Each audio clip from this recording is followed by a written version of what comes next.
En Jumapil mogik mara dwe mara uchiel gana 2025 nyakora mga juang tarik 29 geno mara enirio makare machiegni ahinya chenro en ratilo dhia makawuono waikoni weche mathoth mang mosebedo katimore pacho kae koreo koda kakuo mar pes okumba manyien mar SHA makoro oseyudre kaluwo nyakora mga juang kanyaka sani e kaunti ma Kisumu kod kaunti ma Homa Bay oseloso osiptende molo 35 magi duto waikoni e chenro mar ratilo gi mamoko kabende odhia makawuono George Bati dhibedo kanyo gi twak kamo dhibedo gi wende kama oriwo Charles Owino ma en jawach machon marobila kachiel kod Ambrose Weda bende gidhi bedo kanyo gi Tom Nduku gimajanon siasa gidhi ng'eyo weche go motenre kod kit siasa kaka ringo sani nyakoro mga juang ahinya ka bende ng'eyo ni nitiere yamb siasa masani osebedo kakutho e yo moro mamalo koreo koda kanek mar oganda magi duto dibiro kanyo e twak mitao gi George Bati e chenro mar ratil bang' weche manyien kaka pile aroko pachi lai marote machuok nari adeka uchiel nono ka bende wantie live Facebook Ramogi TV KE mbui mar X kachiel gi Ramogi TV Kenya mbui mar YouTube magi thuond weche. The body has been taken to Siaya Mogiu awaiting postmortem. Nonro dhi nyime e winek mar obila e tesendo obila mang'ia e Siaya County ka report lero ni obila moro nochiero jatende gi magina kaeto en bende jowetene olal gi ngimane. Boniface Mwangi Kariuki is confirmed to be brain dead. Boniface Kariuki manyocha obila ochielo gi magina e ng'anyo chuny boma ma Nairobi obwongo ne otho kako machielo Ian Muhindi manyocha risasi omako thika bende chunye ochot. Wanafikiri kama zamani vile walipora pesa ya NHIF watapora pesa ya SHA. Migao mar thieth oloro osiptende ma ok tin ne 30 kuom tiyo gi oledhi e kwalo omenda ya gucho kumba mar thieth mar SHA.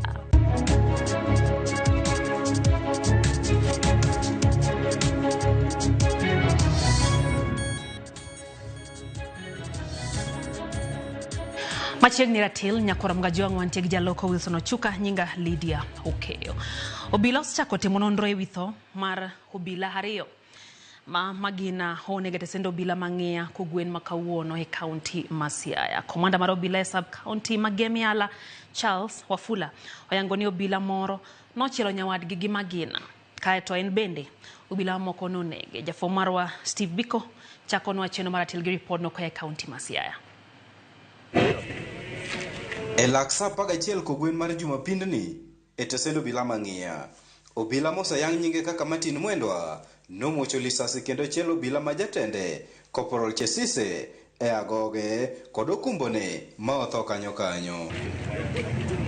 Kalore kod komanda mar obila Magemiala Charles Wafula obila no mano manre kod bunde kido mar G3 notemo ringo ndamo mano kochiko skun nyiri mang'ia bang' nek makamano to kata kamano obila wetene norakore kode kendo tieko ngimane en bende. This officer had ran Pasak and he shot the corporal before he escaped. So that's why he ran almost a kilometer to where he had been found, and that's a place where he was subdued by the officers who responded after the shootout. Wafula omedoni ringre ariyogo osechwal kar kano ringre ma Siaya County ka iritimne gi bero e kinde manonro to dhi nyime. So far, both the bodies have been taken to Siaya Mogiu awaiting postmortem, and the matter is being investigated. Nonro ma oiu lieko ni dibe ni obila ariyogo ne nigi gwandruok e kindegi ka lipot mar obila bende lieko ni dibe ni obila no ne nigi dang'ni mag paro. Tendo obila okwayo jopiny mondo obed gi horuok ka nonro dhi nyime wi nek makamano. Members of the public to be a bit calm over this incident, because as I said earlier, we are conducting investigation. So just be calm and wait for the outcome of investigation. We don't want people to go around with a lot of rumors around concerning the incident. So kindly give us time, then we reveal what transpired. Steve Biko, Ramogi TV, Siaya. Boniface Mwangi Kariuki manrawera mayande obila ochielo gi magina e chuny boma ma Nairobi e kinde ng'anyo tarik 17 dwene wayangi ni obwongo ne osetho. Lakteche ma Kenyatta olero ni familia mare ni obwongo Kariuki osetho gino ma okelo kihondko ne anyuola mare. Matimore kinde manyuola marawera machielo manyinge Ian Muhini mayande obila ochielo kod magina e kinde ng'anyo ma tich adek joma mokalo bende koro ywago ratiro bang' wuodgi wito ngimane e kar thieth ma Thika. Cynthia Onyango ntiere kod ler. Rumbi mar kuyo kod lit medo kwako anyuola ma opogore pachoka bang' ng'anyo ma tarik 17 kod tarik 25 dweni weyo adhonde ma ok changi ma koro we anyuola rowere moko ariyo kod lit makende. Anyuola mar Boniface Mwangi rawera mayande tipo mar wang' dede omako e kinde ng'anyo mar sundo sirikal e winek Albert Ojwang ma tarik 17 dweni e boma ma Nairobi ka obila chielo kod magina sani ogik tung' bang' lakteche mag osiptal ma Kenyatta nyiso anyuola mare ni obwongo ne osetho. Emily Wanjira, jaloso ilo anyuola Boniface Mwangi, lero kaka ne giyudo ote kowuok kuom tend osiptal mar Kenyatta kama Boniface osebedo ka yudo thieth moyiedhi mar jogo mangima gi ng'aw. We received a call at around midnight. It was at around 12:47 midnight from the hospital itself. They needed to have a brief with us, and we have already received the brief. We have been told what is happening, and the reality of the things, what is happening is that Boniface Mwangi Kariuki is confirmed to be brain dead. Kalore kod oteni, anyuola mar Boniface Mwangi oyudore akik yore, kalore ni obwongo Boniface kende ema osetho, to moko kuom fuoni mag dende kaka chunye to pod gwecho. Ranyisi mar ngima Boniface koro we lwet Nyasaye kata kamano anyuola mare kata lakteche onge kod thuolo mar wuodho masinde ma osebedo kamie muya kaluore ni en ataro mar chik mar katiba ma pachoka. Legally in Kenya, there is no that permission of switching off the life support machine. He is still under the life support machine, but tumekonfirmiwa sahi ya kwamba he is now brain dead. So juu Kenya haijakubalisha ati machine inaweza zima ama anything, tumeambiwa we wait for the fate. Anyuola mar Boniface Mwangi wacho ni gie sani gidong kod gowi ma kore lach madwarore mondo gichulo osiptal ma Kenyatta ewi thieth ma Boniface osebedo kayudo kanyakonchiel. Bende giwacho ni gidwaro ratiro ne wuodgi. The hospital bill now is quite higher. We are at 3-point-something now. So we are praying and hoping now for the well wishes. The only thing we are requesting is justice for Boniface Mwangi Kariuki. E kinde ma anyuola mar Boniface pod ywak, anyuola mar Ian Muhini rawera ma jahigni 33 mawuok Waitua Kahaini e kaunti ma Murang'a bende ywago ratiro ema giwacho ni wuodgi obila ogoyo kod lisasi e wiye kendo nego e kinde ng'anyo ma tich adek juma mokalo. Alikuwa kwa rooftop, hapo ndio alipatana na risasi na apelekwa hospitali. Finally walifika Avenue Hospital Thika, na mimi nikapigiwa simu wakaniambia mtoto wangu ameshutiwa. Nikawauliza kama alikuwa kwa maandamano, wakaniambia pana. Owadgi Ian George Muhini masani odong' nyathi achiel kende mar Wanjeko paro kinde kod owadgi kagitindo nyaka chop dakika mogik tich ang'wen juma mokalo e osiptal.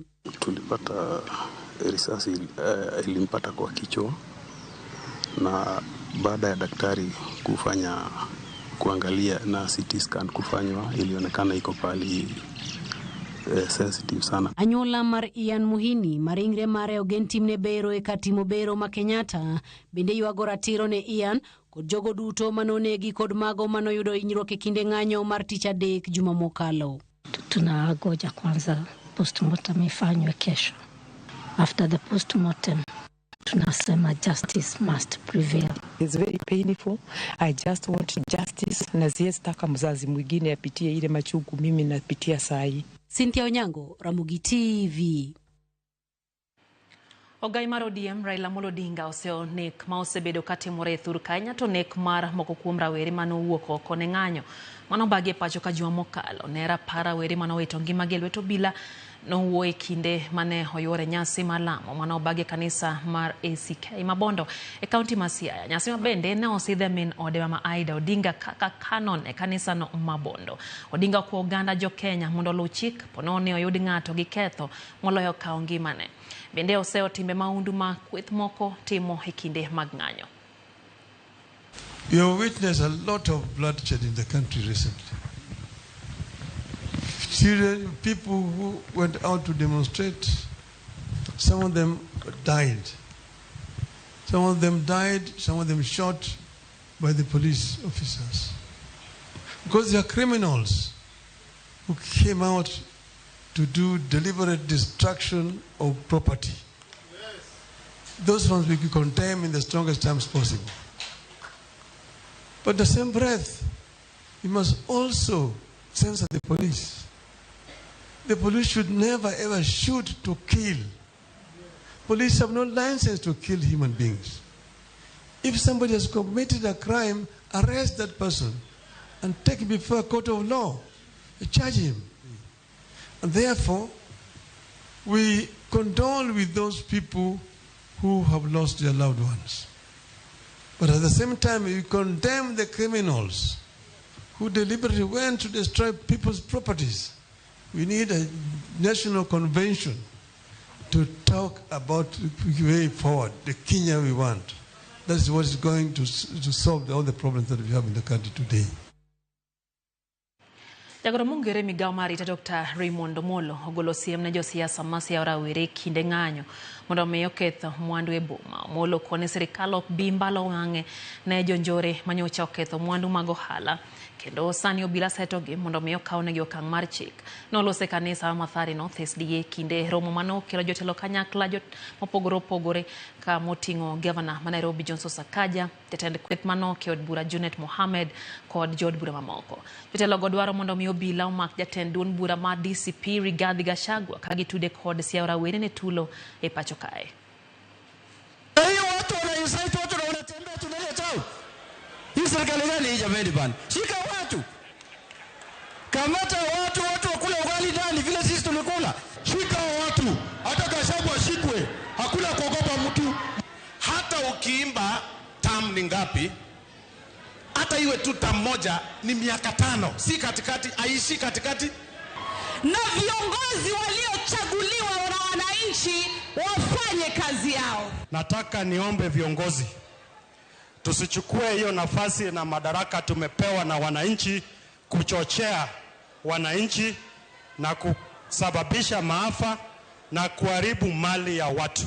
Tutafanya vyovyote itakavyo kupitia sheria to make sure that every criminal individual who participated, we will follow the law and we will hold you to account.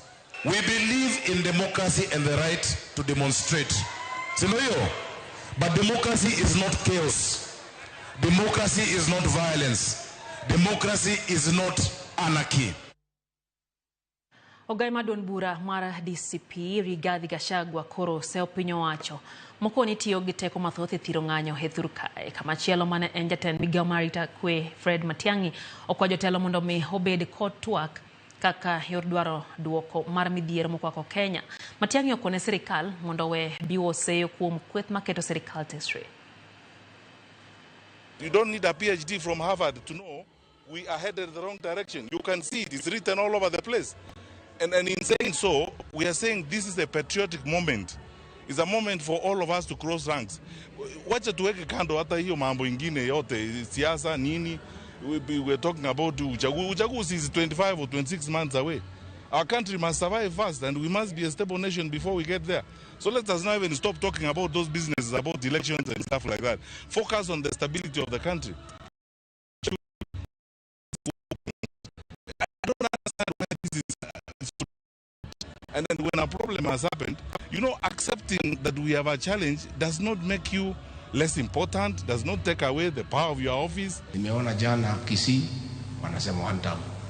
Nimeona Taita Taveta wanasema one term. Hizo nasikia polisi ilichomwa Kikuyu. Ni uongo. Huko anataka police station. You have nothing, you have no gun, polisi wako pale wana bunduki. Ati namesekana ati watu wameingia polisi, ati wamechoma police station wameenda hao.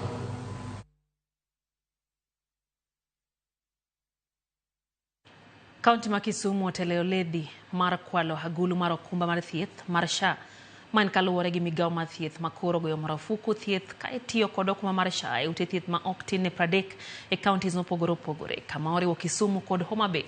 Kaka Judith Monilero moko kuom ledhi ma ute thieth tiyo gode kwalo SHA oriwo kawo jotuo madok pacho kendo loko oboke mag thieth ni gin jotuo ma ninde osiptal ka bende ichuno jotuo ma ok owinjo bende rwake ward ma nindo mondo mi odag kuom ndalo ka koro giwuondre ni ok nyal thiedhgi ma gidog pacho. Nyaka sani maromo siling milion 100 oselal e mibadhi ma kamano.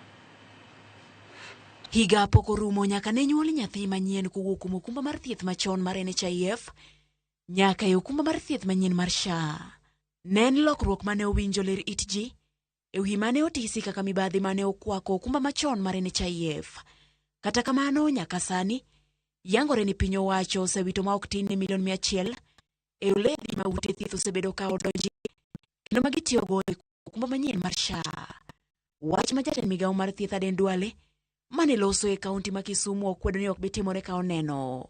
Lakini leo mimi natoa onyo. Leo asubuhi nimefunga hospitali 31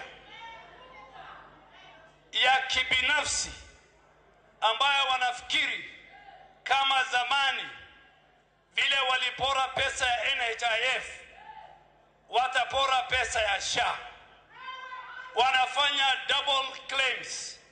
Kaluwore kod maling'ling mawuok kuom migawo mar thieth, ute thieth mawuok e kauntis kama oriwo Kisumu, Bungoma, Busia, Kilifi, Mandera, Kajiado, Wajir kod Homa Bay, mibadhi ni okwako. Kaunti ma Kisumu kende oting'o ute thieth 7 ma omara tiro mar chiwo thieth ka gitiyo kod okumba mar thieth mar SHA. Nimefunga hospitali hapa Kisumu, mutasikia karibu 7 leo asubuhi. Nimefunga Bungoma, nimefunga Busia, nimefunga Nairobi, nimefunga Kilifi, nimefunga Mandera, nimefunga Wajir, nimefunga Kajiado, hospitali 35. Thoth ute thieth gi loko oboke mag thieth mag jotuo madok pacho kata outpatient claims kendo chwalo otesegi kaka jotuo ma orwaki mar nindo e osiptal. Gichuno bende jochiw thieth mondo orwak jotuo ma ok owinjo rwak mar nindo e osiptal ka jochiw thieth bende riwore oledhi ni bende jotuo mabandia kata ghost patients ithiedho e ute thieth go. Kama wewe ni Mkenya na utumiwe na health facility ili wapore pesa ya SHA, kesho Monday I am sending a number of files of health facilities to the DCI. Jatend migawo mar thieth Aden Duale oyango ni osetudore kod obila mag okwach kich mondo mi ochak timo nonro kendo ji ma oyud ka odhi ataro kama oriwo jotuo, lakteche kod weg osiptal biro yudo kuma owinjore. Judith Omondi, Ramogi TV. Dakika na par kod auchiel bang' saa achiel mar odhiambo chendo endatilero kamano kuom medo kete Ramogi TV. Baba Twins Maronjinyo wacho ni entiere Europe, Kisumu. Omor gi weche manyien oko hayo maber ne nyithindo duto te kinde ni makiny moko chako dok e school tok half term. Peter Magwar wacho ni entie Kisumu Nyahera. Stevenson Benny wacho ni entie Migori. Sharon Daisy tie Choka Republic kachiel gi sister Shalin. Kemboi Wong wacho ni embe entie kodwa e chendo kanyo. Witi Jarodi wacho kanyo ni omor gi weche manyien moso kanyo Pastor George kaito gi Lawi Saka kantie Rodi Kopany. Benayeno kanyo ute mar Moses Bolona Wuda Pondo wacho ni entiere kodwa e cheno ni odhiambo makawuono. Ano bende ote kanyo mara Pastor Collins Odindo. Pastor Collins wacho nosechopo kaka sare entiere Siaya gi Minode Alili Nyar Kabondo kod yore Liza Nyara Rangado. Piny Kenya osebedo matek kendo nek ma oyayo wacho no pongo pacho kayo ko jotich Nyasaye giwuoguru oko mondo ji olem ne piny kendo chiwo hocho na jogo mosebedo kod pek to moloyo polis kod rawere bende ochiw ne gi hocho makende.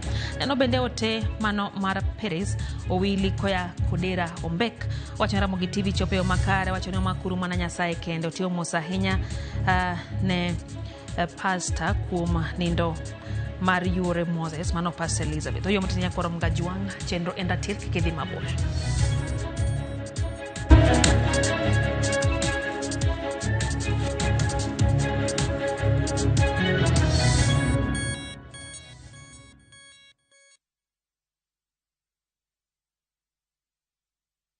Ready for Bali?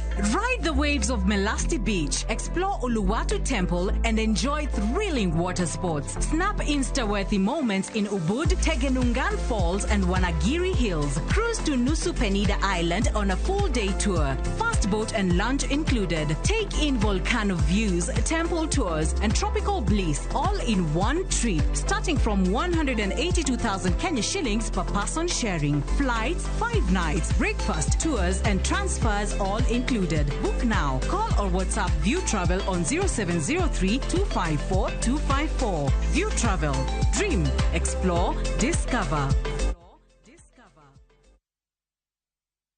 Royal Mabati Factory Limited yud mwandu wa ginengo mogonyore e uso mar dir higa. Corrugated to kod box profile e nengo mar siling 405 kende mita ka mita. Brick tile e nengo mar siling 482 mita ka mita to kod roman tile e nengo mar siling 517 kende. Bed mus wakelni mwandu ni nyaka idhudi kamora mora ma intie pachoka. Gochno e namba ma en 0722 638 kata ket oda mari e mbui ma en www.royalmabati.com. Who do you trust with your precious ones? Who do you trust to drop your kids to and from school? Who do you trust with all your packages? Who do you trust to get you to work, airport, or to that late-night plan? Wigo. Introducing Wigo, your trusted ride. The ride with the most reliable, verified, efficient, and transparent drivers. With fabulous cashback incentives for passengers, each trip on Wigo feels like an upgrade. Download Wigo from Play Store or App Store or SMS Wigo to 20425 and ride with confidence. Wigo, let's go.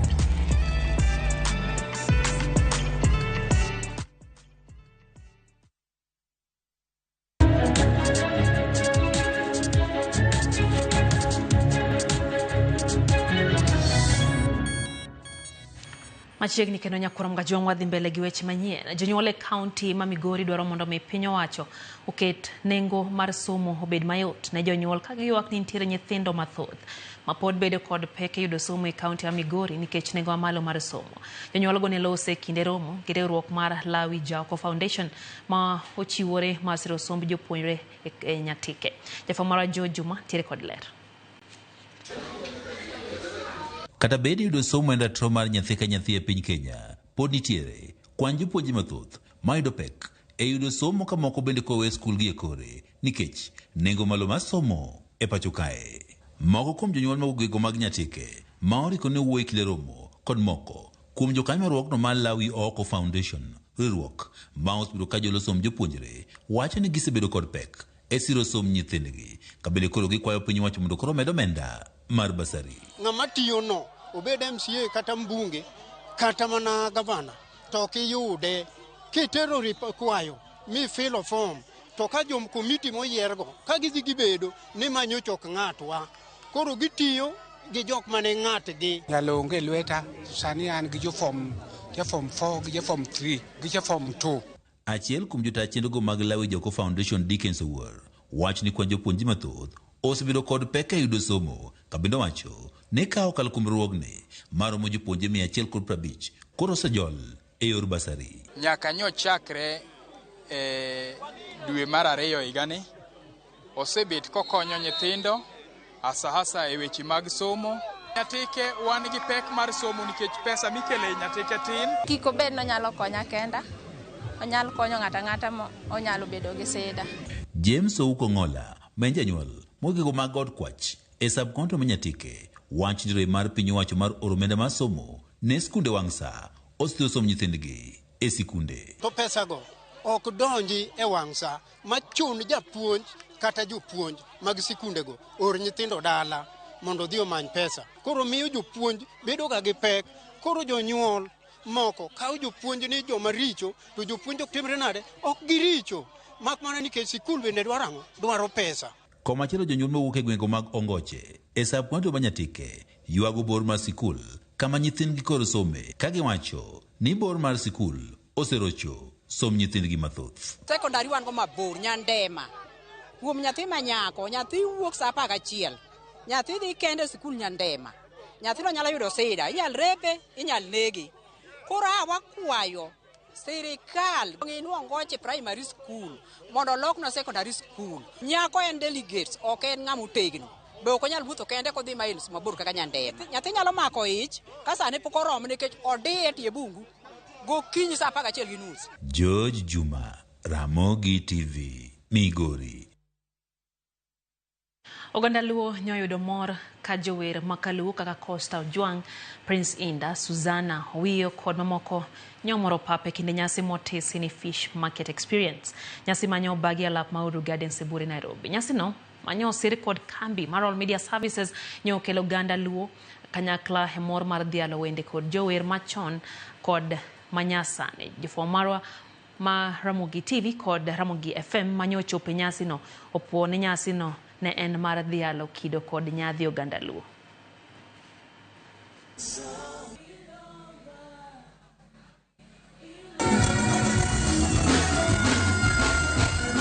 Attend kami Maral Media Services kokalo kuom chairman, vice chairman, MD Marwa, directors duto te mamiwa thuolo kaka Ramogi FM gi Ramogi TV mar biro kao otieno makawuono kawariwore kod Fish Market Experience kata festival mokelo Costa Ojwang gi jowende mamoko machalo Susanna Owiyo, machalo Brian Sigu ekin mamoko mar sungone piny mangima ni mae kitwa kaka Oganda Luo.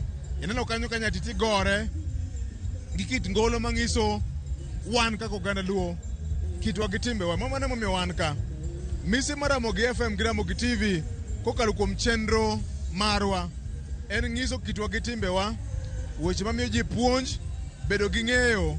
Oganda Luo wacho ni bedo gi ng'eyo e chakruok mar rieko. Mane momiyo wan ka e yo machuok.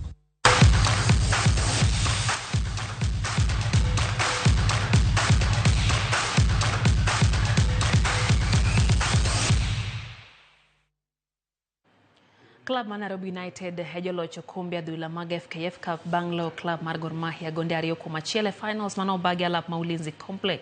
Franco Owe nomiyo Nai Boys gol margi mokwongo e dakika mar 7 kapok Ben Stanley Omondi loyo ne Gor gondegi e dakika mar 37.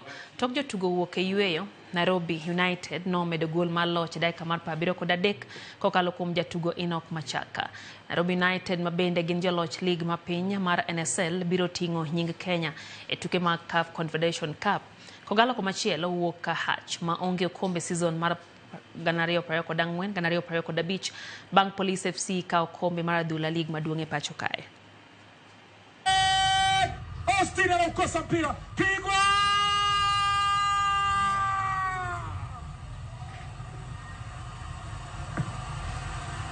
Anawaleta mchezoni Gor Mahia.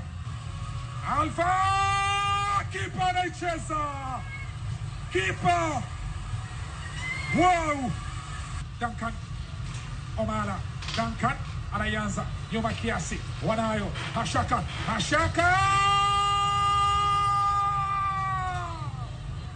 Kulitokea mtu anaitwa Enoch Mashaka. What a goal. Ustad Enoch Mashaka 2-1 Nai Boys. Hapakuwa na mashaka yote mtazamaji.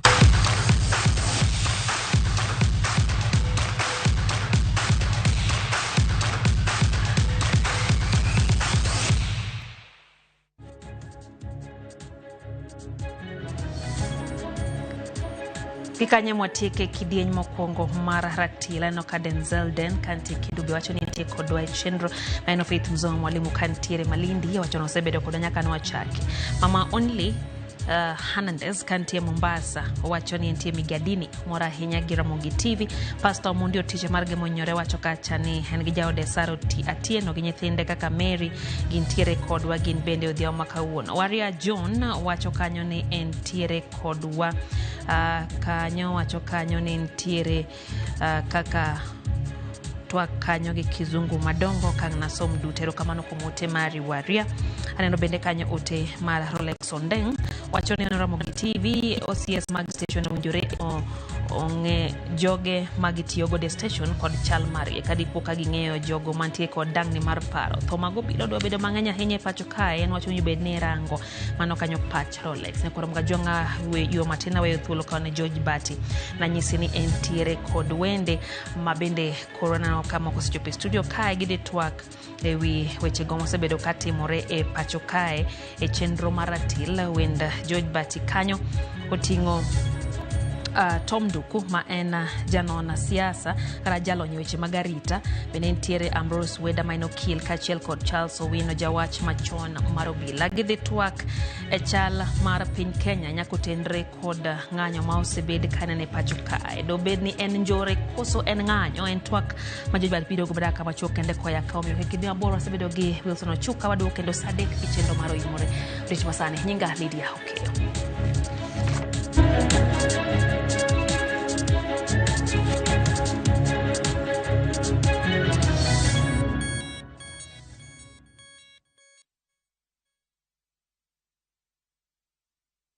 View Sasa brings you Ahadi. Hans and often returns home, but the truth he's hiding could destroy everything. Nataka ripoti ya Hans pamoja na mkewe. Will he inherit the riches or face a bitter reality? Anatokea mtu pasipojulikana, anakabidhiwa hiyo ofisi. Huu sio usia baba. Visit viewsasa.com today and enjoy exclusive dramas.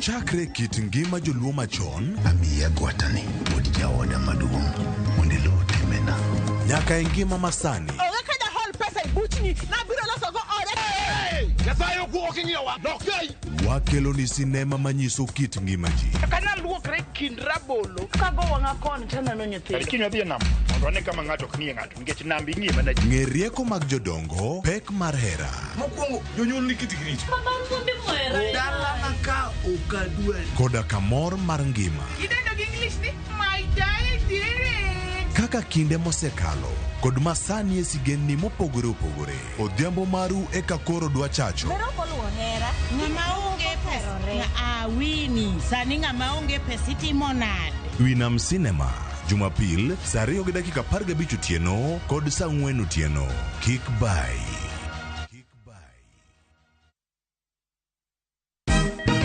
Siku njema huonekana asubuhi. Kabisa Anuari amangana gao. Seti him. Chamige, we museo. Kenya nzima tunasema jambo Kenya.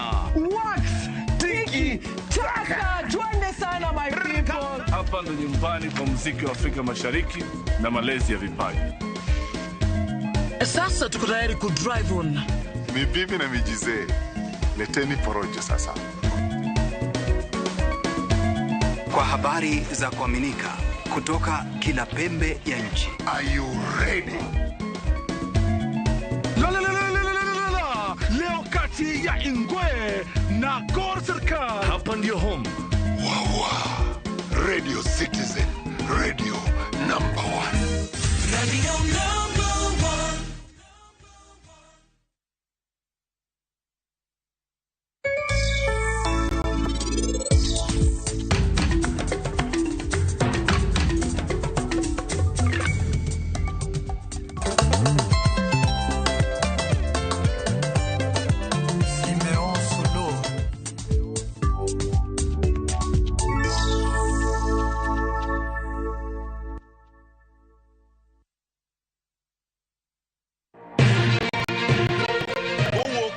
Mama Nairobi, machiegni na Romoro. Kokale gode kodaore kendo mole gwenge duto mapachoka. Okinyi kokinyi, wayangu ni kaka pinye oru. Ma en rupe. Kama wami nonro to kod chal mar fwambo. Wa encourage conversation. Wamenyuni weche mama kongimani.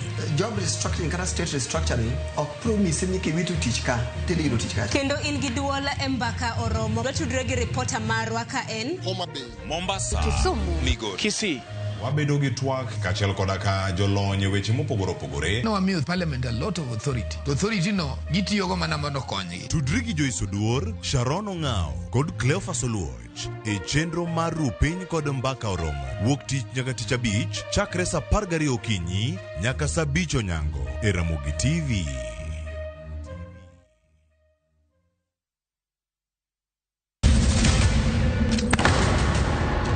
Duto teka unusie gi wachno.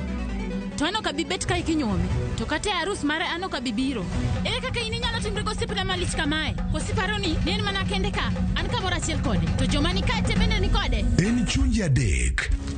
Osiep. Hera.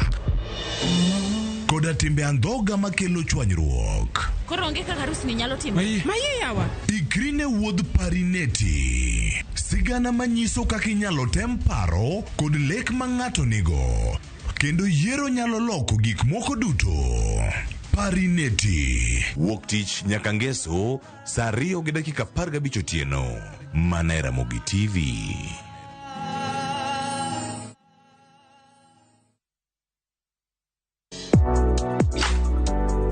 Chiemo ka chiemo nigi sigana mare. Moro ka moro kuom kit chiemo miyiero kelo nigi moro manyien. Ojuri to koro kine en matagi ma en okelo ladha. Chiemo. Okelo appetite. Kata bed ni en chiemo mamit, manigi suya mamit, kata manigi iro, waduto wawinjo kitgi. Omit. Kochakore chuny pacho nyaka e Kenya mangima, wakelonu kit chiemo mopogore opogore, sigendni ma ok ong'ere koda timbe machon. Aleya en ringo ma wanyiewo walire to wakete gi chumbi. Kokalo kuom chiemo ka chiemo, biuru e wuodh ng'eyo kit chiemo, kit timbe kod tudruok. Tedo gi chiemo kod jailieta, tich adek ka tich adek, saa 2 okinyi, mana e Ramogi TV.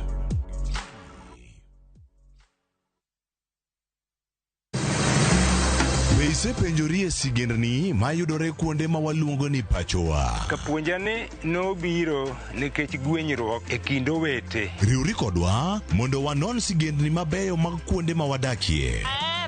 Nera nitie. Ninyuo kong'o kacha niluongo ni kilap joko wili. Kochakore bombe madongo nyaka e gwenge ma iye. Otusenge en piny joimbo mar oganda kiluonu wasenge. Ng'e gigo mamiyo oganda ka oganda bedo mopogore. Nueng'o ma wan godo ka en mar kunyo goldi. Urudi. En kama ji duoge ji ok lal. Ng'e weche mane osekalo. Chon chande lweny nitie kor gweng'. Rwako sigendni mag kuonde ma wadakie. Iwacho ni kibedo piny e kom, ineno ng'ama lwete fuare kama mano nyiso ni jakano mulo ka pipo sechope bwo mesa.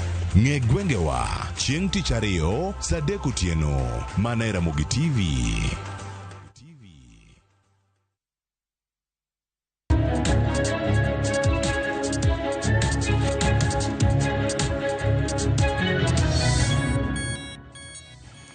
Erokamano nyako Ramogi kuom yiero Ramogi TV, thuolo machielo ma en Jumapil mogik e dwe mar 6. Kisebedo gi Lydia Okeyo, weche manyien mag Ratil, koro twak mar Ratil chakore sani. Wena nitiere ka nyako Ramogi, ang'isi ni adhi bedo gi welo adek kaka ne didio senyisi motelo gi koreyo makare. Asebedo ka gi wenda ariyo ne wachago twak wendo na mar adek mana matin kende to odonjo kar ka mondo en bende wachak kode twak podi wako ne gik makeyo weche gi mondo kodonjo kata koro duonde bedo malew. Nyako Ramogi arwaki ni machiegni twak mar Ratil mogik e dwe mar 6 bang' ng'anyo bedo e pacho kae dwe mar 6 mar higani ka moko kuom gine gin rapar mar higa mokalo. Onen timbe mopogore opogore, kido mopogore opogore ng'anyo. Penjo marwa maduong' en ni dibed ni en ng'anyo koso njore. To ka en njore, ang'o gini manyiso ni en njore? To ka en ng'anyo, to ang'o gini manyiso ni en ng'anyo? To ere kaka inyalo tiek njore kopo ni en njore? Dipo ni tieke gi weche mager mowuok kuom jotelo mantie sirikal, koso nitie yo minyalo kwe godo gigo manyalo kelo timbe mag njore e kinde mag ng'anyo? Mane twak ma wan go kawuono nyako Ramogi, an kod Charles Owino, man en jawach elo obila e kinde machien. Kinde duto kwago kode mbako ng'isa ni bati an pod an obila. An kod Tom Duku, ma en jalony e weche mag arita kendo janon weche mag siasa bende. Kaso wadhi bedo kae kod okil Ambrose Weda, ma en okil kamaloka kendo jalo mobende osebedo e sekta mar kedo ratiro mar oganda e kidienje mopogore opogore. Machiegni e twak mar Ratil kawuono, machiegni Charles. Erokamano. Machiegni Duku. Erokamano. Okil biro, to kapok okil biro, nikech ng'eno okil kamaloka nyalo loko weche wakata mwasewacho gi. Mwachak e tiende kendo. To kapok obiro chako loko gi, wang'iya ne gik motimore ng'anyo mosekalo chien gi. Weche osewach kod jatelo mawuok e sirikal ahinya to jatend migawo mar arita Kipchumba Murkomen ma okelo ng'ur mathoth ahinya. Samoro ji emokawe oko mar gima nowacho, samoro mane gima nowacho. Emomiyo un ka mondo uler ne jopiny ni to mano nyalo bet ni e gima no ofulo e seche manowacho wache. To kuponi mano e gima nowuok e chunye, keto Kenya kama chalo nade? Mokwongo apenji ni ne en njore koso ng'anyo? Mane penjo mopenjore mang'eny ahinya kuom oganda. Achak kod Charles. Yes. Iseti e sekta mar arita, pod in apisa mar arita, nikech mane gimi wachona ni lonye kendo isenono yo mathoth ahinya. Ne en njore koso ng'anyo? Erokamano. Mokwongo ing'eyo gima notimore higa mokalo. Kane wach mar finance bill nobiro, ne nitie ng'anyo kendo nitie joma nolalo ngimagi. Chieng'no ne en tarik 25 dwe mar 6 higa mokalo. Ka nyocha chopo higani, to familia mag joma nolalo ngimagi miyo 4 mane nyithindgi otho, to gi wuoyi achiel mane owadgi otho, ne gioro kwayo kuom obila, gioro notice kuom obila ma Central Nairobi ni gibiro bedo gi ng'anyo. Kendo ne giwacho ni gibiro bedo gi ng'anyo ka giwuok Nation Center kendo ka gidhi Harambee Avenue nyaka gichop but Parliament, to kendo nyaka gichop Harambee Avenue. Bang' mano, chieng'no ne giwacho ni gibiro chako ng'anyo saa 4. Ne gibedo giromo gobila ngeso mane luwo chieng' tich adekno. Kendo chieng'no hao maber an nawuok Citizen tadhi Nation saa 4.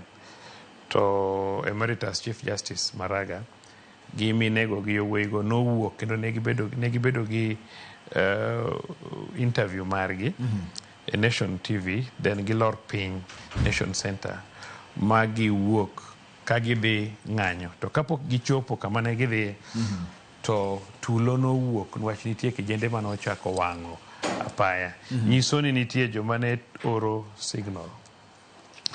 To wanyalo wacho ni ok ne en ng'anyo because ng'anyo ka nochik ng'anyo kamoro achiel. To kine ka koro tulo nowuok Kenya te. King'iyo, inwang'o ni ji 17 nyocha otho chieng' tarik 25. Obila mago gin jopiny ma 17. Obila 297 nohinyore. Jopiny 36 nohinyore.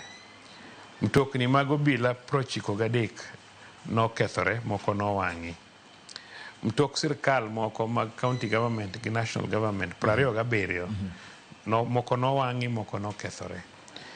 As mtokni mag jopiny 65 moko nowang'i, moko nokethore. Police station 9 ne jopiny ogoyo. Nairobi ka Villa Police Station ne jopiny o-attack kod Kich Gachui Police Post.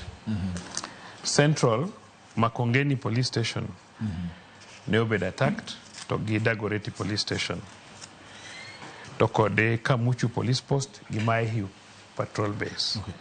Eastern Province Matu Police Station ne jopiny o-attack.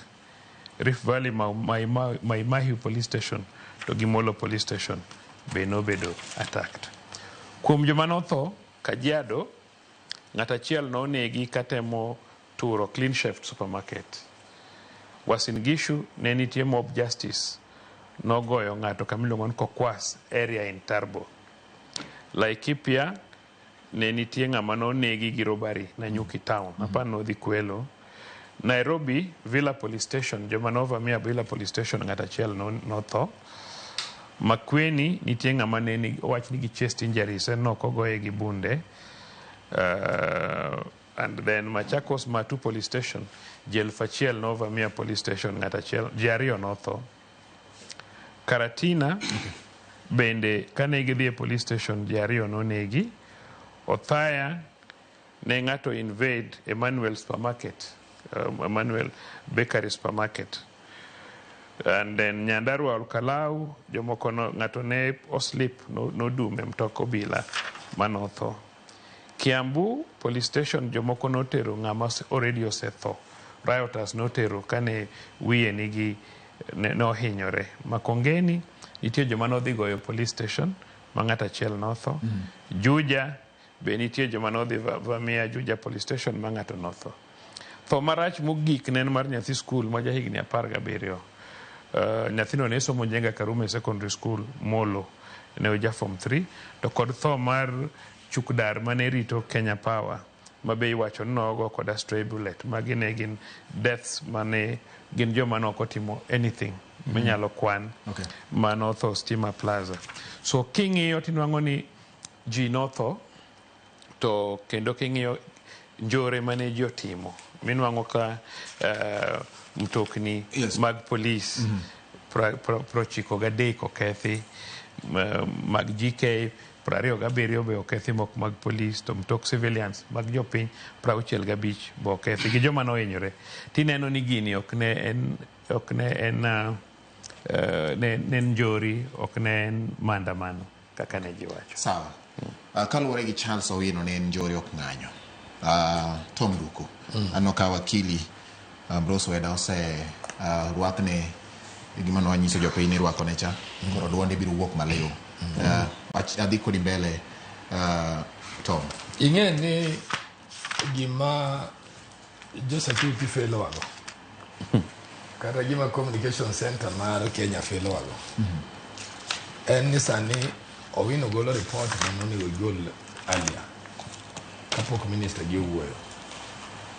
Namba 2, kirango iyo ma jojo ne opang security gi en ni jonjore gi demonstrators gibiri nwang'o gi yo mane. Nikech gima duong' sani en ni jogi otero bura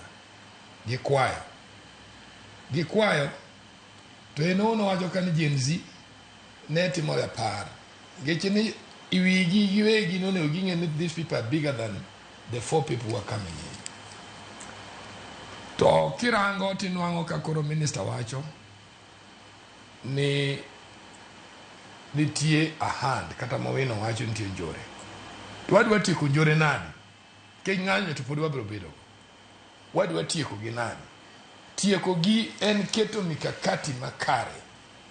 Kirango kaka minister nodhi wuoyo kuonde mokwal. Bai gotieno ang'e ni minister was aware kuonde ma omuki, kuonde motim nadi. Ma gima nonego gikwongo timo. Owino is an office of the law, en ng'ama nobedo e CID, ong'eyo what they should have done first. Then mark the whole area, dwaro landlord, dwaro weg joma miliki utego, to gitimo dusting. Gidhi CCTV, gi watch gigi. Nikech jogi ginenore, kendo faces ginitie. Koro giwegi ka gibiro gokinyi, to gin something to tell us. To ka gine ma gibiro gokinyi to gine ma gidonje scene of crime giduto. To gichako wacho ka losi sobeti. Ere ka gidwa konyo joma lal. Nikech ma is a crime to property. Koro gima duong' ma nyaka wawinjre moving forward en nang'o? Nikech jong'anyo ne ng'anyo e town, jomoko to kwalo oko. Ngeche ni the thinking monego ji par kata sani ka Charles en ng'ama ber monego kony gi ji en njoro osebedo mang'eny. To ka njoro osebedo mang'eny wadwa tieke nang'o? Ok wabwa tieke gi announcement, ok wabi tieke ka minister breathe fire cha. Wabro na tieke gi mipango mabeyo. Ngeche no luw jogi bo makgi. To sani ng'ene scene of crime osekethre matin. Nikech jo polise wegi, top police officers, mane gima chanda Kenya ka, top police officers otieno mangima gintie. Nikech nitie gima iluongo na assessment after crime. Be jogi noted sama kapok ne gidhi minister. This is where things went wrong. Nikech sata sani wanya chopo kuom josiasa gi to mana kotim investigation makare. Okinega sani josiasa moko be ne breathe fire. Itemo wacho ni njore ne nitiere ng'anyo. Njore ne ni town. Kendo ng'ato ok nyal kwalo nikech ng'ama dhi demonstrate gi nyakwa. Ng'en demonstration mokia mokwongo. Okay. Koro watiek mondo bati. Yes. Koro gima duong' en wadwa timo investigation now. Wan gi investigation kich nitie joma be ne breathe fire kapok gini otimore. Wan gi josiasa ma ne breathe fire. It will happen, it must happen. Koro nego gibedo nyisgi to un joma ne invite ga ka. Ne gin ng'ano gini.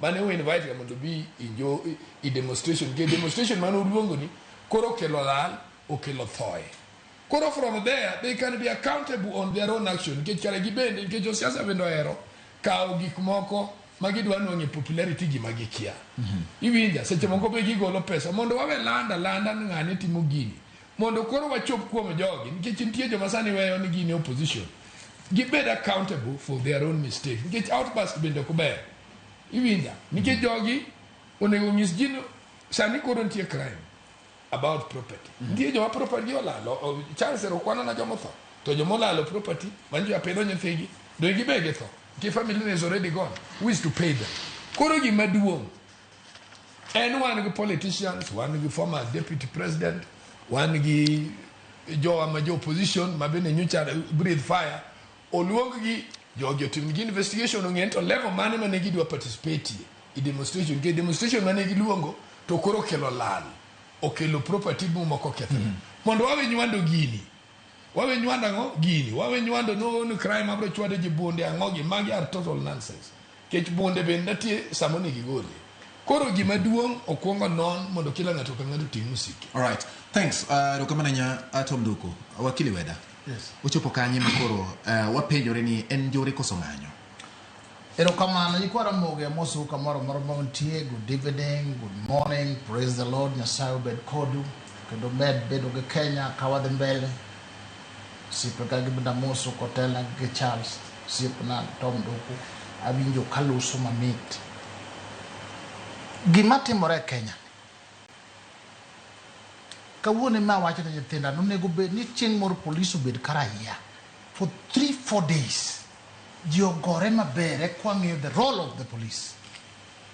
Ng'anyo manyo timore ni ok not the fast no ng'anyo ka Moi president kana university Moi must go, so Moi must go, Ruto must go is no more, Kibaki must go, Uhuru must go, mago are no more. Ng'anyo ni okonyie ana jago ng'anyo 1989 90 91 wang'anyo nyaka 207 nechwadi abire werikni mo ka jiloso sana chike yiti oronge jidwa ng'eyo wachi nikech linga wachi am explaining wakili exactly you are explaining gimatemo gombo mondo ang'e sami explain abire mano an wakili bende, so just let me explain. Okay, so ng'anyo is not new.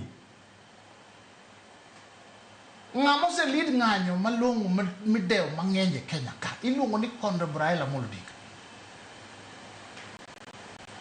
To onge chieng' moro ma Raila no wacho ni the wang bunge, the wang Supreme Court to koro waseneno ng'anyo ariyo miwacho ni police kekuting bunde kekuting mang'o makori ineno kigo police kaburo kenge to achia nikech dwa wang'o ma manyoro ni kata moro cha ne ji biro gi loche to sombo gik moko igni giduto nyore kineno ka supermarkets mopong dhano sombo ok nyal sombo supermarket spontaneously magi gik mopanga maber ni mawapango mawadhi turo mawadhi timang'o omiyo question miwinji penje ni mang'anyo koso njore ok onego penje nikech en gima ineno gi wang'. To gima lit ni wasego police makoro police oluor igo police malwar piny tok tal court be wacho ni kik utal. Minister wa chiko ndiko circumstances mitiye gi bunde be wamiyo police gi bunde wamiyo jo ami bunde ni kochopo ka to koro nyake prevent to gi they put their lives sama gi they put their lives to waneno kwalose Kenya ka wadwa Kenya moro ma waluongo ni wadhi ng'anyo to wadwa ketho giji to wadwa timore nade kaito ni police lingora linga de chieng' ma police do decide ka wuno ji dhi ng'anyo to wadhi ng'anyo eka ni yud ka Ramogi TV ka joma boko eru bochope get ka to police man kagi beno ng'anyo kono ni police ikono jotura no wach ne kik watal ng'ato wadhi omiyo we have to change if we are going to make this country. Police titije raia bende ng'anyo katiba oyiego miluongo ni picketing, not rioting. To wan watimo rioting to wawacho go kisungu, wawacho ni watimo picketing. Kowewa ndi let us protect one another. Kata lende ina bungi ko kubilendo. Ka police mineno man kagio, mineno mwachayo mwagi. One very few police compared to the population. Kaya to matindo bende wadwan watuol wetgi. Yotura mai luongo ni nyore. Ma next time kage chiko gini to ngamo chiko no indiko nyinge piny. To wananchi bende will have to arm themselves. Kanye mutero watu wabro chopi. Minister nyoro wacho niya kata un bende koro samari wango gitu utimo bonde gi chiko yienu ni tiyogo kama koro jo spinners spin factories oloko ni minister nyoro wacho ni shoot to kill. There's a difference between shoot to kill and use the gun to protect. Samiti ogo bonde okena na rungumisi ko mako agoki bwana tede wawe utugo mali ya watu, wawe utugo freedom, wawe uketho nyenge katiba. Kamudu aruno jibiro mnachope eka ji ulure. Adwa penjo moro wakili kapoka yudugo kum chance. Katiba mar Kenya. Yes. Diponi en so lenient. Diponi okao gik moko mo keto konchiel. Yes. Moingo kon machiela momiyo gik makama chopo ko. No, katiba mar Kenya is very good. Oye ne ka ungishu to timo bilongo ne picketing. Wapangore kata mna mugika. Chingo ungi watu panguru. Mundik slogan, mundik memorandum, muwachi ni chairman Macharia must go. Muluwe yeka. Mudendara muduogi. Kuse duogo to mie petition. Kuse mie petition to isomo. Tichaki konu. Wajak wachiko kendo duo wabiro donge wachini. Iwinjo. To katiba mar Kenya okuyieni. Ni chieng mutimo picketing no. Turi to gari mitimo go outside broadcasting. To time match. To wajon it is my right. Ka police because na match no to koro weni. So katiba is good, and when we are using it, we are abusing it. Sama kata kidi koto judge wacho. Ni police kekedi riot, korwako helmet, torwako gimige ngugini, ke kodi odegi namba ku kete kore mukon ana no chieng abijo. To ibigi rungu, to ngato neni ja Kenya neni girungu to golo gimiluongo ni kite mag peme kiluongo na Cabro. Okwanyo cabro ariyo madongo. Chiemo bedo chiemo treka mosi mi owino. Bade bedo rainbow there. Kogo idi chiento ka. Hiwa ito kikimule. Police brutality. Omera, yomi yo matwacho katebo kwa katebo. Gobo ni chiemo jo Kenya. Wawiro ni police obedie karaya. Ndaladi. Jo demre ka jibiru lururi. Where we are going, jo machi orders.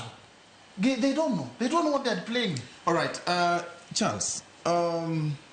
Wakili obiro kwa koro ng'ara tilmalo. Kendo ng'a kabisa. Chopo kanye makoro onyalo wacho ni jini ntiere orit ngimagi tesendo bila nikech nitiere kuonde ma kopo nitiere chandruok to ji nyalo ringo buore. Achiel kuom gin tesendo bila. Ng'ato wacho ni kopo ni an gi gira moro kata kanilawa gi nyamburko mara oko taringa dhi adonjo kubila ta feel ni koro unprotected. To kae man wanene samoro moko kuom monj moko kotimie. Ma nyiso ni Kenya ni kama nade weche mag safety in jatelo mosetie weche mag arita. Mar ariyo, wach mar ni ka ng'ato riwo machiegni gi dho kar obila, ka ng'ato riwo mano kaluwore gi jatend migawo mar arita, ka ng'ato riwo ng'amo biro machiegni gi tesend obila to koro chwad magina ka en gi intention marach. Ma nyalo wacho ni koro waketo obila emiyo gi nyadhi nikech samoro koro isingo ne gi nitiere ng'at mabiro chung' e mbele gi kata mabiro geng'o gi sama midhiero moro makogi. Wan joma nobedo gi privilege mar somo matin. Wan gi historia mar piny. Chon gi lala ne ji odak e gima dho msungu bweda bro loko kaka ng'ama okil wacho ni state of nature. Teko dago le mane kaka ne dhano go dak. Makanya wadu okinyi to kogoyi tibe igoye. Komayi giri tibe imaye giri. Kaka ji odak, kaka le odak cha. Ineno ka simba riembo dik to mako to dewo to nego to chamo. Mane kane jopiny odak. To bang'e higa mar 1647 1647 ne wabedo gi treaty moro e piny mangima ni iluongo ni Treaty of Westphalia. Ema no create gima iluongo ni state ma sani wantiere. State ni ema koro kelo executive mawanie gi president gi ministers ne. To bende gin gi tools ma gitiyogo. One of the tools en obila kata jolweny. Emokelo parliament maloso chike. To emokelo judiciary ma ka ikosona timaki titeri e bwo chik tiali. Mane kaka ne piny obet. And mane ka koro benu atiyo. Koro hao maber Kenya ka wan gi katiba iluongo ni Constitution 2010. Ma Constitution 2010 ni gima no kelo maduong' kabisa miluongo ni benefit. En gima iluongo ni Bill of Rights. Ratiro madhano bedogo. En e chapter 4. Article 4 chapter 4. Okil bro nyiso article 4 of the Constitution. To rights gi iwacho ni gibiro gi limits. Okibeda beda gi right mar timo gimero ni koro in gi right mar layo to koro idwa layo ka. Mano is not mano ok right. Right in go mar layo lakini nyalo layo ka. Iwacho ni sama imor dho msungu wacho ni sama enjoy rights magi gi freedoms magi to kik prejudice rights and freedoms mag jomoko. Kik bed ni mor mari iketho nego jomoko. Iwinja? So gigi ten gi limits kata wuoyo ni gi limits. Koro article 37 mar ng'anyo ma koro ni iwacho ni ng'ato ka ng'ato nigi ratiro mar ng'anyo mar bet kamoro achiel chokruok assembly mar picketing mano wacho cha. But iwacho ni peaceably and unarmed. An ing'e ni asebedo gi nying marach kabisa luoka. Kana an jawuoyo mar obila. Kana nyiso ji ti awinjo ka berna kabisa ka winjo ka jakom wacho ni peaceably and unarmed. Ni wach mane gima sheria wacho. Kata bed ni jothurwa mane ng'anyo, kata bed ni jorabuon mane ng'anyo, kata bed ni joturkana mane ng'anyo, peaceably and unarmed to nitie limits. Na winjo gima ne nduko wacho planning no team ma familias mano luongo ng'anyo ji abichgo. Ano kange kama na wacho ni jo Gen Z ne okwayo ng'anyo. Familia mane jogi otho abich mon ang'wen manye wuot gi nyithindgi otho to gi wuoyi achiel manowadgi otho ema nokwayo ni gidwa bedo gi ng'anyo mamuol. To ne gikwayo jo Kenya mondo join gi. To ng'anyo ni nitimo Nairobi to nochakre saa 4. Gimiluongo ni order ni kiseyudo constitution ni loso other acts. Parliament dito loso constitution diko kaka gimoro achiel matin kaka koro article 37 no. Iwacho ni every person has right to peaceably demonstrate, picket, as to koro parliament dilo loso gimiluongo ni Public Order Act. To kaka koro idwa ng'anyo titluwo sheria mane. Omiyo mokwongo ne onge joma nokwayo ni dwa ng'anyo Kenya mzima. Ng'anyo ne Nairobi to ne ji biro join this family. Now, gima nyalo wacho en ni police gin 120. Population mar Kenya karibu sani chopo 60,000,000. Kiketo police ni dwa rito jo Kenya gi lwetgi nono gi nyal. Mane momi ing'iewo bunde. To wan joma gele mohero milre. Kinyiso gara ja Kenya ni bunde ni ok en decoration, ok en maua. To gibro wacho ni yo ng'ane wuoyo nwa marach. But that is the truth. Nyaka nyis ji adieri. Bunde ni ema rito piny. Bunde ni ema rito kata ka. Sama wan e studio ka, un gi police e gate ka. Man gi bunde. Ok en gi bunde ni kakoro jakuo biro ka sani to keto bunde piny to chako lemo. Otiyogo. Kendo ji osetiyo gi bunde no. Wasenego terrorists ka. Osenego robbers ka. Kenya ka ne nitie ndalo ma ne nitie robbers maricho kabisa maturo bengi. Gima nokonyo wan en CCTV. Koro ne golo faces gi. But Kenya ka kata mana kiketo mtoki idho ot. Ndalo moko ni kwalo mtokni ji kabisa. Kenya ka. Gima rito ji en bunde. Obila gi kata kidhi along borders. Ndalo mancha wa Al-Shabaab thagowa. Bunde ne morito gang'o. Irito go piny. Omiyo minister wacho. Ok pile udhi ka police. Donge ji dhi ka police pile. Ka police en kamigo e report. To police timo investigations to mako ng'ato to tere court. police ok ka bibiro ni dhi wang'o. Gima ne minister wacho, joma nyocha odhi kwano ni police station ochiko manyocha jogi odhi wang'o. Adwa repeat ni Nairobi kane wan gi Villa police station. Ngoja tu gikachwi police post. Sawa. Kodi winjo ji no dhi wang'o police stations. Police station e kama ji emarito ji te ok nyal wang'o. Adwa nyisi ni gima otimre ni ok nochak notimre kendo. Ng'ama notem dhi wang'o ka police nonege gi bunde. Ng'ama notem and adieri ber kinyiso jopiny kata mana kane watindo ni koran ka police ok tere ngera. Omiyo ka in idwa winjo wach ni ng'ato dwa wuondi ni ene ode gi nyithinde oneno TV to in to koro wuondi ni dhi attack ka police kati dhi wang supermarket. Ji wacho ni police tiyo gi bunde to protect ngima mare kata ngima mar nyawadgi.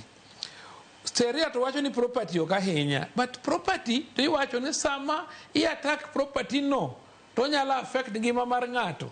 Like idhi supermarket iwang'e, idhi duk ng'ati wang'o, inyalo affect ngima mar joma tiyo ka kanyo. Neno kuo mano timore Kenya ka. Nitie nyithindo manyiri matindo gin single parents, oran saloon, ouso wuoche, ouso lewni, koro kwale owang' gike morumo, onge kata insurance. To police nigi haki ma protect. Adanyisi bati. Gima notimore yana paro ni police no weyo matin mondo gi restrain themselves. Jomoko ne dwaro ni ji otho mang'eny mondo ginwang' gima gi campaign godo. Koran gima nya wacho en ni okadwa wuondi.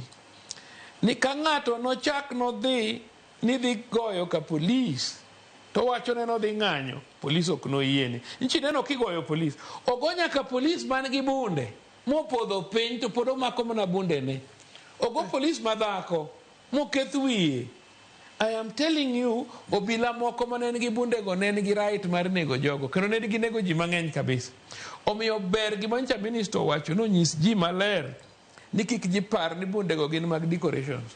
Kidi wang'o. Winjo wache public oso en gima nego. Ipando nang'o? Public. Ipando nang'o? Amo mi ipando nyathini manyako ni kitugo gi wuoyi to biro mi nyach, kata biro mi ukimwi, kata biro mi ich. That is the truth. But gima minister wuondo ne ji onge. Minister isa ji ni kidhi ka police. Nwach gikwalo nyaka bunde 5 ka police. Wase recovery okende. Idhi kwalo bunde ka police ng'amang no way. Peace ma wan goni en gima very expensive to get. Ji osethagore. Kidhi Uganda ka ji osethagore. Mochopo ni koro jolweny emorito Uganda gi thuon. Kidhi Rwanda ka, the same problem. Manok bitimre. And but I can tell you, ng'ato nyalo luonga gwang', nyalo luonga paka. But me, I am telling you, kidhi ka police kata kin nyathina mo negi kuno, an kata kawo kakawi na dhi iki. I have no time for you. Nduku. Mach kuom mach. Kendo onge mung'o wach. Mach kuom mach onge mung'o wach. Iwache diere. Kidhi gi kibrit ka police, tiromo gi lisasi. To onge mung'o wach iwache lela. Ang'o matimore wachopo kara? Okapano an kanyo. Ing'eyo? Mae kama defa ego bino gino. Nikeche gitamo ing'e adiera mantie to gine police. Okwadwa pondi ng'anyo, no ng'anyo mokelo mafundi. Nyaka be nitie kama gini osowoki. Iwinja. Nikeche ka jogi omonjo ka police. That is just incident.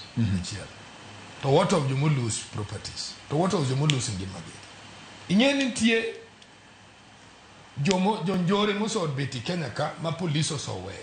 Either process mar tweyogi osotamo police ka gi present cases emomiyo jogi ochopo to this level. Omiyo gima nyako winjire. The government has been so lenient because the police also been so lenient. What investigation ma nikech ing'eyo. Nduku. Gigi okwari. No. Gima aduku ni aduoka. It is important. Gima Charles Owino gi weda temo wacho ka ni Oganda osego police from all corners. Majogo wacho ni kare koro nikech wane mine wacho ni wane go ji makupono timore makara ni both moro to wane ma imako wa. Kare koro wawe. Diponi wachopo ka. Wani winjo. Anago siepa moro ma jasi ID bosi yako ilo ni shemoto. Wachwanyare kabisa bata. Gimaere gunu wiye ler we reason together. Gimado anawachi. And examples are there. Yes. No law clutch kai kapo da tin. I think it must have been in standard 2 or around 2 kind or 3. To anye maber. Ne ban Kenya kano bedo shaken. Mane Kenya duogo. Di mano kwongo lando ni kai ni mora yot ma onge receipt. Lete. Jineti ngonya ka sofa sit guti no kakitinda. Ke sirikali nitiyo. These examples are there. Mano ni katiba machon. Onge ni katiba machon. Owino we ng'ado. Bati yenagi morachiel. No. Bati yenagi morachiel. Gima aparo ni nitie point ma Tom miss a discussion ni. Kaka wawuoyo sani police poko stop investigations. Yaka gini notimore investigations dhi mbele. Kata mana jomo thogi. Podi bro yaw inquest into the cause of death. Oinga mathomo ok yaw inquiry mondo wang'e ni to kata kopo ni police be nonego ng'ato kata ka police wacho ni nonege police station be na dieri. Iwinjo. Ibro timi gima Tom wacho. No, Tom is complaining about investigations. To gimwa discuss ka ni to bedi ni unjustified going forward. Ni police nyalo tiyo gi bunde.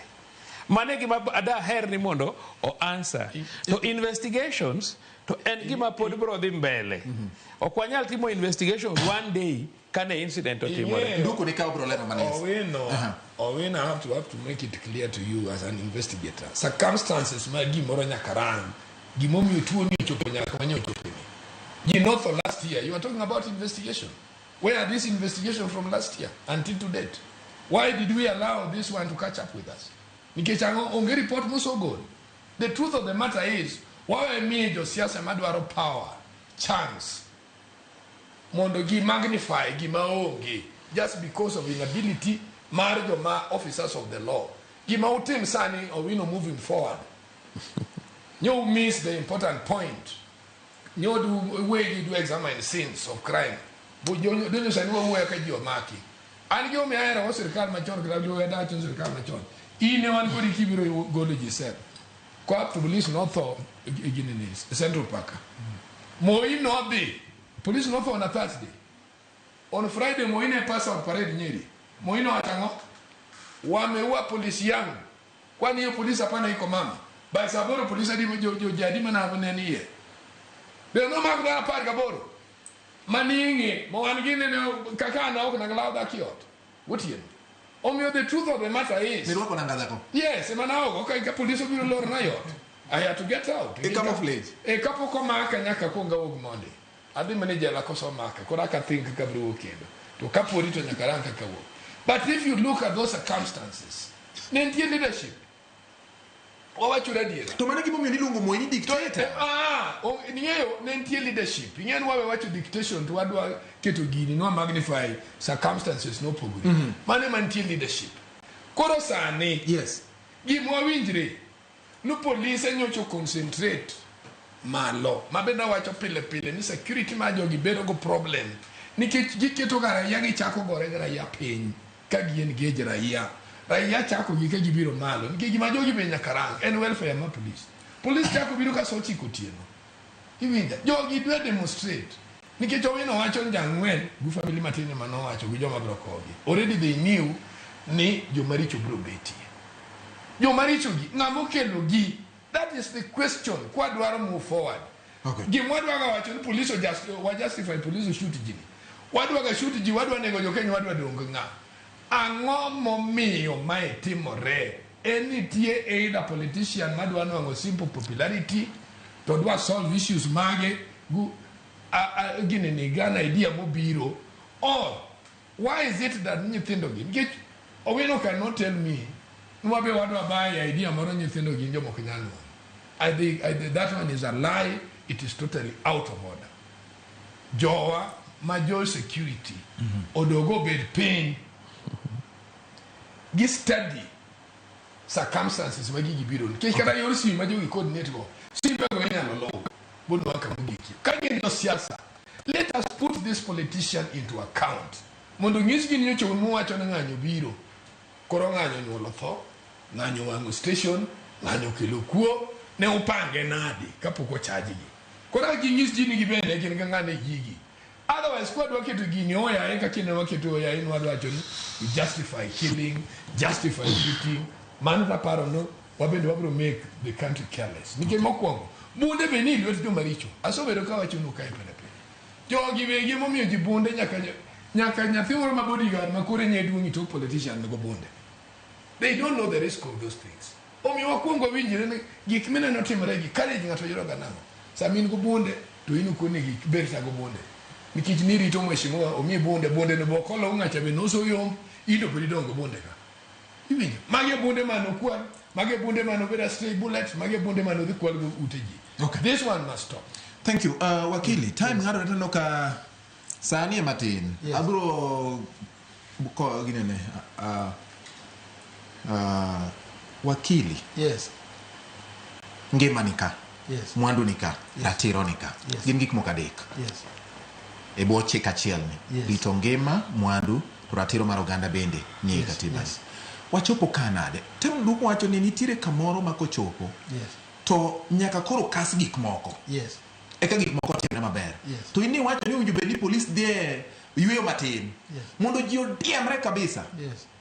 Ichungi wach minyo wach gi ni kanga to riwo machiegni ka police to puonje koso kas chenro mag timo nonro mondo ng'e ni ng'ama otudore ki wach moro amora manyalo kelo njore, manyalo siayo. Yes. Para ni wach mitino nyalo siayo kata nyalo kelo kata nyalo miyo njore timre. In ng'ama winjo bed ni check deal godo. Chopo kanye. Erokamano. Number one, wawachi ni kake chako violent revolution. Yes. Modern. Kane somo gibilu ngone Carcass for Hounds by Major Mwangi. Dire kata mau. Inge kaka ne yudo bunde. No they to rob police stations. To kao bunde go. Iwinjo wacho. So ngama di police station munge kama bunde nitie. Obe kao bunde go jidwa chako lweny. Mane momiyo sasa mangato approach amari where there are arms. Everybody should be concerned. Jio nego peli to kardwaro. Nke de omo bunde ka police oken ng'any. Gima kama koro Haiti nitie sani. Ji nigi bunde tek. Gimoro ti matom do wacho ka monego bed ni adier wang'e owacho niya mitka nitie jomoko mapango gini ka gigero ni konegi ji ka ji otho to gibiro yudo gimiluongo ni mileage. En adier ni jomoko maparo ni nitie kaka ng'anyo nyalo biro magigol President Ruto.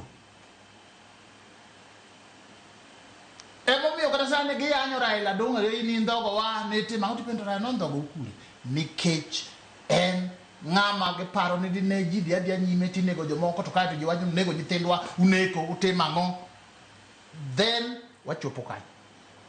Gima nyaka timre en ni kidhi kama bunde nitie to koro kinie ng'anyo koro ine gima chielo nyocha chieng' tich adek na kamiluongo ni Mount Elgo kade kamiluongo ni Nyeri, so that on Thursday I address the Kama conference abiro machopo Nakuru saa 1 to decide ne wabi amindi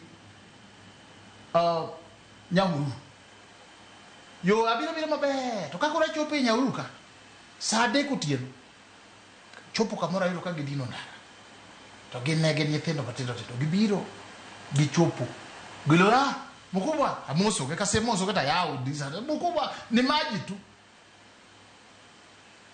amio ge maji kadi ele next achaka yo ka gidino to maka tayodo joma are rude madwaro lweny tinge ni wuito kule oko kura benda wuke mitoka ni koro sane kama mbaya ni mbaya tabeda gulo yao nayo tie gimiluongo ni yao nayo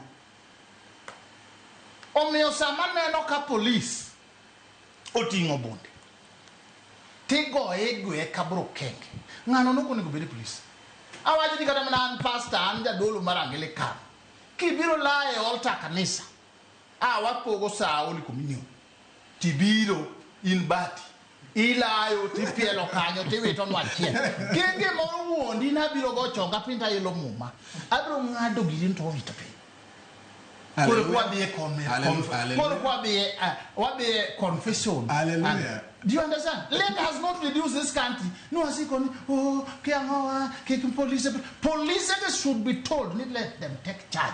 Gimanyo minister watch. Let us take charge. What we do with your bone? The police of the Ginjaga talk by Kidi. Okay. To call command, what will their hit is time. Saugi Kegiko. Urusunami onge investigations ma Chieng police no team maridhisha affected families. If so, dikuru wasenge gimane onego huko kata msando mago onge to bende ka police ne sure kod teach ginyalo mako jonjore mayot sana. Sani ka jo ranono ka an kama timo makosa moro matin inyalo maka within seconds. What about those criminals? Mane penjo manitia ngomio jogo margi deko ka okotim. Ipenjo chance ni nyocha nitire jomoko mano neka wuotho machiegni kod obila enganyo mokalo chien mane otingo runge. They were not police officers. Mane gin joma chalo nare. They gin state sponsored goons koso gina jonjore manunjo bedne apisa mag obila mako. To ere kaka mano timore ka police neno. Mano penjo machielo aparo ni wadhi mana kwa watieko penjo go mondo wakaw dakika seconds kende. Makamu bende wacho ni mosna weda ka chiel koda wacho ni weda wiye ler maximum gi police owino ka chiel kod Tom Duku wigi ler kendo gimiyo ganda bedo gi ng'eyo. Saurumo to ma penjo manya ka penje. Dipo ni delays ma iwachore kata Tom no wache jali bede koro penjo. Ne nyalo miyo oganda neno ni onge gimitimo. Chaliki yena to second matin to mondo watieki kwa ngada aparo ni mago gin excuses. Police osebet katimo investigations mang'eny. Okay. And ji mang'eny mane court. Jo mineno mane jela mane court mago jok ma police omako. Okay. Motere doho motwe. An gima nya wacho en ni okwadu wuoyo marach kuom nitie jowete moko Kenya ka. Ma especially ka gineno ka jothurwa tiyo nitie jomoko keto ni joluo gin jomor ben gora ga gi sirkal to gin to gitimo development. Gin gi gore gi sirkal to gin to joluo gore gi sirkal to gin to gitimo ngo development. To nitie kabila no ok giherowa samora mora ma gineno kwadwa bedo comfortable in government. Indio ka giyanyo jakom sani ni jakom osaliti gi. Jakom chochung kan dwa bedo president. Ne gidago ne kura. Omiyo there is no opportunity no ganyalo mona goero kamano ne nyithiwa ma joluo. Nyocha neno ka Kibera ling, Kibera no kowuok. Aneno ka owetewa ma Kawangware ma jobaluya no kowuok. Jowa ma Dandora no kowuok. Anyalo mona wach and mano be no ka wan gi lesser numbers. Wan gi jowa ma be otho, nyithindo mano wuok yothi kantie nyathiwa moro motho kuro. To wawacho ni watemuru kabisa, wa support uru sirkal, wadhiru mbele, waluru chik mondo wabed mana ni kochopo sa yiero. Ng'ato kaw kura mondo wabwago kura no johera wa mabro biro mabro mondo wakaw kura. To weche mag njore to nyalo bedo maber kabisa ka jothurwa nyalo wuoke. Tom, second achiel kama wacho wach mogik kasto wakili maro. No, wach mogik en niya, investigation otim maber mondo wang'e kama gini ae ka en mach mar nyithindo gi gomo. Ka en reason mwanyalo deal go, let us deal with it as a country. Okay. Yes, weda. Mogik adwaro wacho ni grievances ma nyithindo nigo onego bed ni wang'iye matut mwadil kode. To ganda luo erokamano nya Nyeri nyoro tich ang'wen. Nitie duol karejwe mowuok Nyeri nyaka Nairobi ka. Wabe waikre uru wakaw telo ne 2032 bang' Ruto. Ikawe from inside, not from outside. Uwinjo wach no jothurwa Yesu bed kodu. To kata kapok wakawe Ruto losnwa SGR marwa mondo chop Kisumo. Erokamano nyakwara mogi mago gin mana kwayo in bende kiketera mogi TV amor kodi ahinya. Twak mara tilo chope giko otwere. Purwa brugo mondo watwe kendo nyinga George Batiloyo Amosire. Orite masaka.